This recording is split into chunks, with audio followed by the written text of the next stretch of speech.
നിങ്ങൾ പുതുതായി ഒരു കമ്പ്യൂട്ടർ വാങ്ങിക്കുന്നു, അല്ലെങ്കിൽ ഒരു ഫോൺ വാങ്ങിക്കുന്നു. ആദ്യമായി അതിനെ ഓൺ ചെയ്യുന്നു, അത് പ്രവർത്തിക്കുന്നു. ഇത് പ്രവർത്തിക്കുന്നത് എങ്ങനെയാണ്? ഒരു കമ്പ്യൂട്ടർ അല്ലെങ്കിൽ ഒരു ഫോണിനുള്ളിൽ ഓപ്പറേറ്റിംഗ് സിസ്റ്റം എന്നൊന്നുണ്ട്. നിരവധി പ്രോഗ്രാമുകളുടെ സഹായത്തോടെയാണ് ഫോണും കമ്പ്യൂട്ടറും വർക്ക് ചെയ്യുന്നത്. ഇനി നമുക്ക് ഒരു മനുഷ്യൻ്റെ കാര്യം നോക്കാം. പറയുന്നത് നമ്മൾ ജനിക്കുമ്പോൾ നമ്മുടെ തലച്ചോറിനുള്ളിലും ഒരു ഓപ്പറേറ്റിംഗ് സിസ്റ്റം ഉണ്ടെന്നാണ്. പക്ഷെ പ്രോഗ്രാമുകളുടെ എണ്ണം വളരെ കുറവാണ്. സത്യത്തിൽ ഇല്ലെന്ന് തന്നെ പറയാം. പറയുന്നത് നമ്മൾ ജനിച്ചു കഴിഞ്ഞാൽ ആദ്യത്തെ 7 വർഷം, 7ാമത്തെ വയസ്സ് വരെയുള്ള ജീവിതത്തിൽ സംഭവിക്കുന്നത് ഇത് മാത്രമാണ്: പ്രോഗ്രാമുകൾ ഡൗൺലോഡ് ചെയ്യുക. നമ്മുടെ തലച്ചോർ പലയിടങ്ങളിൽ നിന്നും പ്രോഗ്രാമുകൾ ഡൗൺലോഡ് ചെയ്തുകൊണ്ടേയിരിക്കുന്നു. എവിടെ നിന്നുമാണ് ഇത് ഡൗൺലോഡ് ചെയ്യുന്നത്? ചുറ്റിനുമുള്ള ആൾക്കാരിൽ നിന്ന്, അവരുടെ പെരുമാറ്റത്തിൽ നിന്ന്, അവരുടെ സ്വഭാവത്തിൽ നിന്ന്, അവർ നമ്മളോട് പറയുന്ന വാക്കുകളിൽ നിന്ന്, നമ്മൾ ഇടപെടുന്ന സാഹചര്യങ്ങളിൽ നിന്ന്.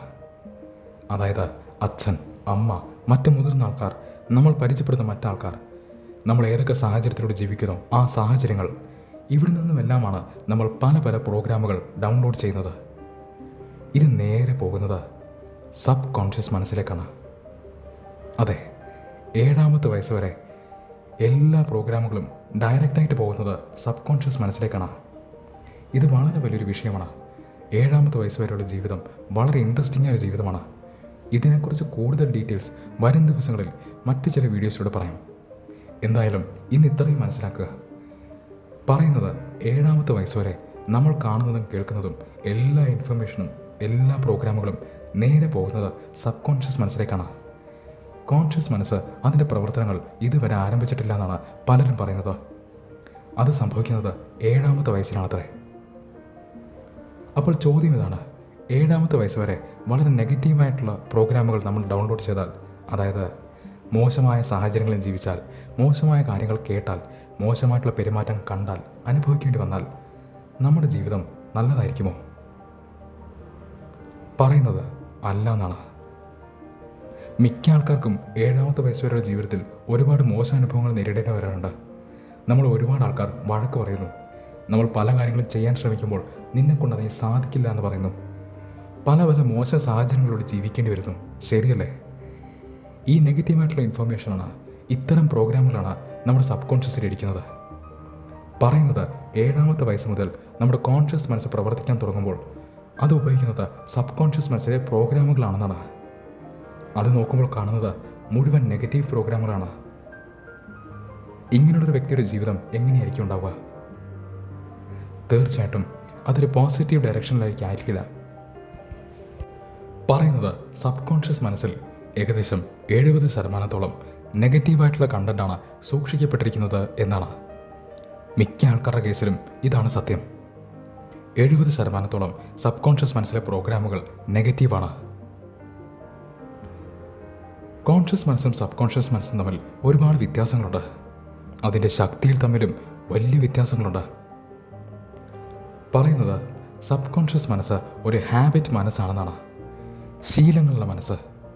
സബ് കോൺഷ്യസ് മനസ്സ് പലതും പഠിക്കുന്നത് ശീലങ്ങളിലൂടെയാണ്. അതേസമയം കോൺഷ്യസ് മനസ്സ് ഒരു ക്രിയേറ്റീവ് മനസ്സാണ്. അത് വളരെ വ്യത്യസ്തമാണ്. പറയുന്നത് സാധാരണഗതിയിൽ നമ്മുടെ എല്ലാം ആഗ്രഹങ്ങൾ, ഇഷ്ടങ്ങൾ, സ്വപ്നങ്ങൾ ഇതെല്ലാം കോൺഷ്യസ് മനസ്സിലാണെന്നാണ്. സബ് കോൺഷ്യസ് മനസ്സിൽ നമ്മുടെ പ്രോഗ്രാമുകളാണ്, നമ്മൾ പലപ്പോഴായി ഡൗൺലോഡ് ചെയ്ത പ്രോഗ്രാമുകൾ. നിർഭാഗ്യവശാൽ മിക്കതും നെഗറ്റീവ്. പറയുന്നത് ഒരു വ്യക്തി അയാളുടെ കോൺഷ്യസ് മനസ്സിൽ നിന്നും പ്രവർത്തിച്ചു കഴിഞ്ഞാൽ ഒരു കുഴപ്പവുമില്ല എന്നാണ്. അയാളുടെ ജീവിതം അയാൾ ആഗ്രഹിക്കുന്ന പോലെ ആയിരിക്കും. കാരണം കോൺഷ്യസ് മനസ്സ് ക്രിയേറ്റീവ് മനസ്സാണ്. അതിലുള്ളത് നമ്മുടെ ഇഷ്ടങ്ങളും സ്വപ്നങ്ങളും ആഗ്രഹങ്ങളും തന്നെയാണ്. പക്ഷേ ഇതിനെക്കുറിച്ച് പഠിക്കുന്നവർ പറയുന്നത് എന്തെന്നറിയാമോ? നിർഭാഗ്യവശാൽ ഒരു ദിവസം 95% സമയവും നമ്മൾ സബ് കോൺഷ്യസ് മനസ്സിൻ്റെ കൺട്രോളിലാണ്. നമ്മളെ കൺട്രോൾ ചെയ്യുന്നത് നമ്മുടെ സബ് കോൺഷ്യസ് മനസ്സാണ്. അതായത് ആഗ്രഹങ്ങളും സ്വപ്നങ്ങളും ഇഷ്ടങ്ങളും എല്ലാമുള്ള കോൺഷ്യസ് മനസ്സിൽ നിന്ന് നമ്മൾ പ്രവർത്തിക്കുന്നത് വെറും 5% സമയം മാത്രമാണ്. ചിലപ്പോഴൊക്കെ അതിൽ താഴെ. ഒരു ദിവസത്തിന് 95% സമയവും നമ്മൾ സബ് കോൺഷ്യസ് മനസ്സിൻ്റെ കൺട്രോളിലാണ്. സബ് കോൺഷ്യസ് മനസ്സിലെ പ്രോഗ്രാമുകളുടെ കൺട്രോളിലാണ്. അതായത് ഒരു രീതിയിൽ നമ്മളെല്ലാം പ്രോഗ്രാംഡാണ്. നമ്മൾ കുറച്ച് മുന്നേ പറഞ്ഞു സബ് കോൺഷ്യസ് മനസ്സിൽ ഭൂരിഭാഗവും നെഗറ്റീവ് പ്രോഗ്രാമുകളാണെന്ന്. അത് സബ് കോൺഷ്യസ് മനസ്സിന് കുഴപ്പമല്ല, നമ്മുടെ ജീവിതത്തിൻ്റെ കുഴപ്പമാണ്. ഒരു ദിവസത്തിൽ 95% നമ്മൾ സബ് കോൺഷ്യസ് മനസ്സിൻ്റെ കൺട്രോളിൽ. സബ് കോൺഷ്യസ് മനസ്സിലെ പ്രോഗ്രാമുകൾ ഭൂരിഭാഗവും നെഗറ്റീവാണ്. നമ്മുടെ ജീവിതം എങ്ങനെയായിരിക്കും ഉണ്ടാവുക? നിങ്ങൾക്ക് തന്നെ അതിൻ്റെ ഉത്തരം കിട്ടി. നമ്മുടെ ജീവിതത്തിൽ ഒരു പ്രശ്നത്തിന് ശേഷം മറ്റൊരു പ്രശ്നം വരുമ്പോൾ, ഒരു നെഗറ്റീവായ സാഹചര്യത്തിന് ശേഷം മറ്റൊരു നെഗറ്റീവ് സാഹചര്യം വരുമ്പോൾ വലിയ അത്ഭുതമൊന്നും തോന്നേണ്ട ആവശ്യമില്ല. കാരണം നമ്മുടെ സബ് കോൺഷ്യസ് മനസ്സിൽ നിറച്ചും നെഗറ്റീവായിട്ടുള്ള പ്രോഗ്രാമുകളാണ്. അത് സബ് കോൺഷ്യസ് മനസ്സിൻ്റെ കുഴപ്പമല്ല, നമ്മുടെ ജീവിതത്തിൻ്റെ കുഴപ്പമാണ്.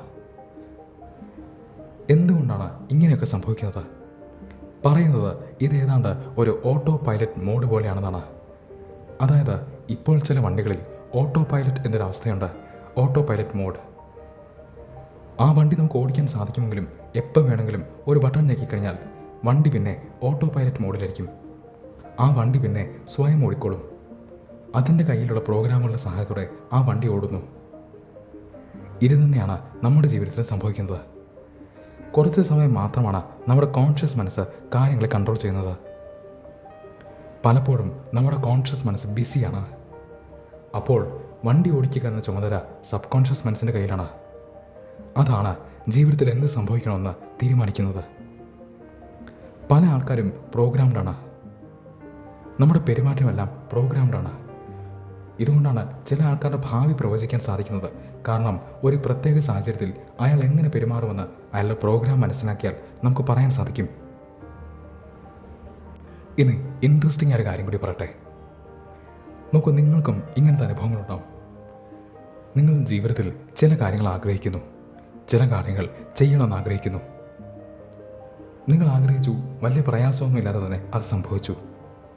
ഇങ്ങനത്തെ അനുഭവങ്ങൾ ഉണ്ടായിട്ടില്ലേ? വലിയ എഫേർട്ടൊന്നും ഇല്ലാതെ തന്നെ നിങ്ങൾ ആഗ്രഹിച്ച കാര്യം സത്യമായി. അത് ചിലപ്പോൾ ജോലിയായിരിക്കാം, അല്ലെങ്കിൽ ഒരു വണ്ടി വാങ്ങിക്കണം എന്നുള്ളതായിരിക്കാം, അല്ലെങ്കിൽ എന്തെങ്കിലും ഒരു ചെറിയ കാര്യമായിരിക്കാം. എന്ത് വേണമെങ്കിലും ആവാം. നിങ്ങളൊരു കാര്യം ആഗ്രഹിക്കുന്നു, അത് വലിയ പ്രയാസമില്ലാതെ സംഭവിക്കുന്നു. ഇനി തിരിച്ച് നിങ്ങളുടെ ജീവിതത്തിൽ സംഭവിച്ചിട്ടുണ്ട്. നിങ്ങൾ ചില കാര്യങ്ങൾ ആഗ്രഹിക്കുന്നു, നിങ്ങൾ അതിനുവേണ്ടി കഷ്ടപ്പെടുന്നു, നിങ്ങൾ അതിനുവേണ്ടി ഒരുപാട് പ്രയത്നിക്കുന്നു, നിങ്ങൾക്കറിയാവുന്നതും അറിയാത്തതുമായ പല കാര്യങ്ങളും നിങ്ങൾ ചെയ്യുന്നു. പക്ഷെ ആ ആഗ്രഹം സത്യമാകുന്നതേയില്ല. അത് വീണ്ടും ഇതുപോലൊരു ജോലിയായിരിക്കാം, അല്ലെങ്കിൽ ഒരു വണ്ടി വാങ്ങിക്കണം എന്നായിരിക്കാം, അല്ലെങ്കിൽ ഒരു വീട് വാങ്ങണം എന്നായിരിക്കാം. എന്ത് വേണമെങ്കിലും ആവാം. ചിലപ്പോൾ നിങ്ങളൊരു ചെറിയ കാര്യമാവാം. നിങ്ങൾ ആഗ്രഹിക്കുന്നു, അതിനുവേണ്ടി കഷ്ടപ്പെടുന്നു, കഠിന പ്രയത്നം നടത്തുന്നു, പക്ഷെ അത് സത്യമാവുന്നതേയില്ല. എന്തുകൊണ്ടാണിത്? ഇവർ പറയുന്നത് എന്തെന്നോ, ഇതിനെല്ലാം ഉത്തരവാദി സബ് കോൺഷ്യസ് മനസ്സാണെന്നാണ്. നോക്കൂ, സബ് കോൺഷ്യസ് മനസ്സിൽ ഒരുപാട് പ്രോഗ്രാമുകളുണ്ടെന്ന് നമ്മൾ കുറച്ച് മുന്നേ പറഞ്ഞല്ലോ. ഇതിൽ ചില പ്രോഗ്രാമുകൾ നിങ്ങളുടെ ആഗ്രഹങ്ങളുമായി ചിലപ്പോഴൊക്കെ മാച്ച് ചെയ്യാറുണ്ട്. അതുകൊണ്ടാണ് നിങ്ങൾ ചില കാര്യങ്ങൾ ആഗ്രഹിക്കുമ്പോൾ അത് ഉടനെ സംഭവിക്കുന്നത്, അല്ലെങ്കിൽ വലിയ പ്രയാസമൊന്നുമില്ലാതെ സംഭവിക്കുന്നത്. കാരണം അതിന് പറ്റിയൊരു പാറ്റേൺ ഓൾറെഡി നിങ്ങളുടെ സബ് കോൺഷ്യസ് മനസ്സിലുണ്ട്. എന്നാൽ മറ്റ് ചില കേസിൽ നിങ്ങൾ ഒരു കാര്യം ഒരുപാട് ആഗ്രഹിക്കുകയും അതിനുവേണ്ടി കഠിന പ്രയത്നം നടത്തുകയും കഷ്ടപ്പെടുകയും ചെയ്യുകയാണെങ്കിലും അത് സത്യമേ ആവുന്നില്ല എങ്കിൽ അതിന് കാരണം നിങ്ങളുടെ സബ് കോൺഷ്യസ് മനസ്സിൽ അതിന് വേണ്ട പാറ്റേണുകളില്ലെന്നാണ്, അതിന് മാച്ച് ചെയ്യുന്ന പ്രോഗ്രാമുകളില്ലെന്നാണ്. സബ് കോൺഷ്യസ് മനസ്സ് നമ്മുടെ ജീവിതത്തിനെ വലിയ രീതിയിൽ ഇമ്പാക്റ്റ് ചെയ്യുന്നുണ്ടെന്നതിൻ്റെ വലിയ തെളിവാണിതെന്ന് ഇവർ പറയുന്നു. സബ് കോൺഷ്യസ് മനസ്സും അതിലെ പ്രോഗ്രാമുകളുമാണ് ഏകദേശം നമ്മുടെ മുഴുവൻ ജീവിതത്തെയും കൺട്രോൾ ചെയ്യുന്നതെന്ന് നമുക്കിപ്പോൾ മനസ്സിലായി. ഒരു ചോദ്യം ചോദിക്കട്ടെ, ഈ പ്രോഗ്രാമുകൾ നമുക്ക് മാറ്റാൻ സാധിച്ചാൽ, നമ്മുടെ ആഗ്രഹങ്ങൾ, സ്വപ്നങ്ങൾ, ഇഷ്ടങ്ങൾ ഇവയെല്ലാം സബ് കോൺഷ്യസ് മനസ്സിലേക്ക് എത്തിക്കാൻ സാധിച്ചാൽ, പിന്നെ ജീവിതം കളർഫുള്ളാണ്. കാരണം ഒരു ദിവസത്തിൽ 95% സബ് കോൺഷ്യസ് മനസ്സാണ് പ്രവർത്തിക്കുന്നത്. അതിലെ പ്രോഗ്രാമുകൾ നമ്മുടെ ഇഷ്ടങ്ങളും ആഗ്രഹങ്ങളുമാണെങ്കിൽ വലിയ എഫേർട്ടൊന്നും ഇല്ലാതെ തന്നെ നമ്മുടെ ആഗ്രഹങ്ങൾ സത്യമാവുന്നു. ശരിയല്ലേ? അപ്പോൾ സബ് കോൺഷ്യസ് മനസ്സിൻ്റെ പ്രോഗ്രാമുകൾ നമുക്ക് മാറ്റിയെഴുതാൻ സാധിക്കുമോ?